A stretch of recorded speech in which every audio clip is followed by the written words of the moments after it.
Arthur Andersen was a big name. It was one of the big five accounting firms. These firms were like the referees of the business world, making sure everyone played by the rules. Founded in 1913, Andersen had a long history. It built a reputation for being honest and reliable. Companies trusted Andersen to keep their books clean.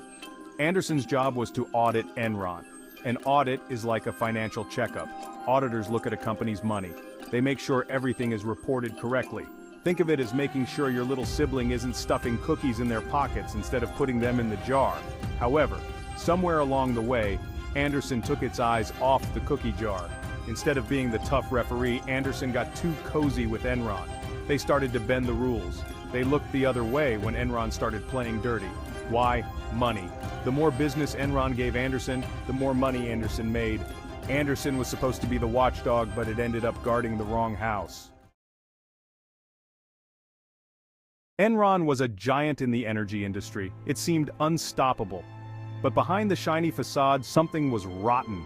Enron was hiding huge debts. They were making their numbers look much better than they actually were. Imagine drawing extra zeros on your allowance to make it seem like you have more money than you do, except on a much bigger, more complicated scale. Andersen was supposed to catch this.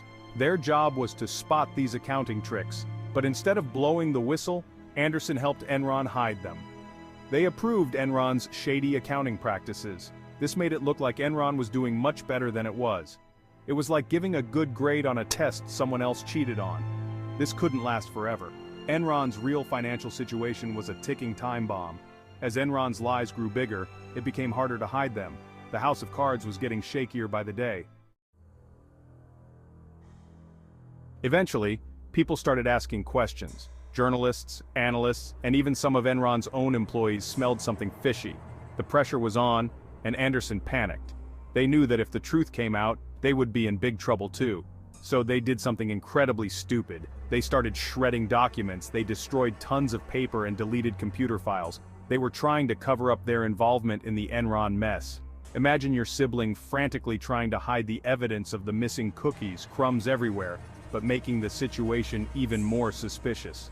This was a fatal mistake. Trying to hide the truth just made things worse. It was like trying to put out a fire with gasoline. The more Andersen tried to cover up, the more attention they drew to themselves, and the authorities were watching.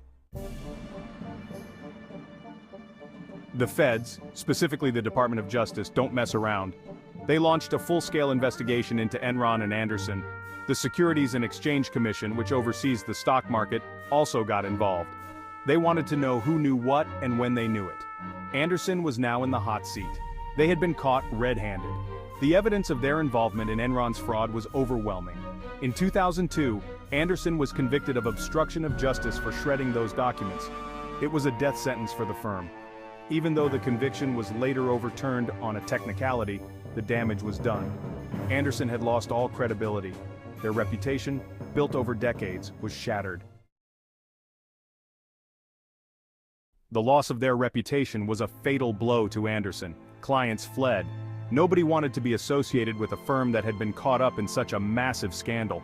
It was like trying to sell a used car after it had been in a major accident. Thousands of Andersen employees lost their jobs. Many of them had nothing to do with the Enron scandal. They were just caught in the crossfire. The once mighty Arthur Andersen, one of the biggest accounting firms in the world, was gone. It had collapsed under the weight of its own misdeeds. The Enron scandal and Andersen's role in it sent shockwaves through the business world. It was a wake-up call. It showed that even the biggest and most respected companies could be corrupt. The Enron scandal wasn't just about one company or one accounting firm. It was about a system that had failed. It shook people's faith in the stock market, in corporations, and in the people who were supposed to be watching over them. The scandal led to new regulations. The Sarbanes-Oxley Act of 2002 was passed to prevent similar scandals from happening again. It strengthened accounting rules, increased oversight of auditing firms, and imposed harsher penalties for corporate fraud. The Enron scandal was a tragedy on many levels. It cost investors billions of dollars, it ruined lives, and it left a lasting stain on the business world. But it also taught us some valuable lessons about the importance of ethics, accountability, and transparency.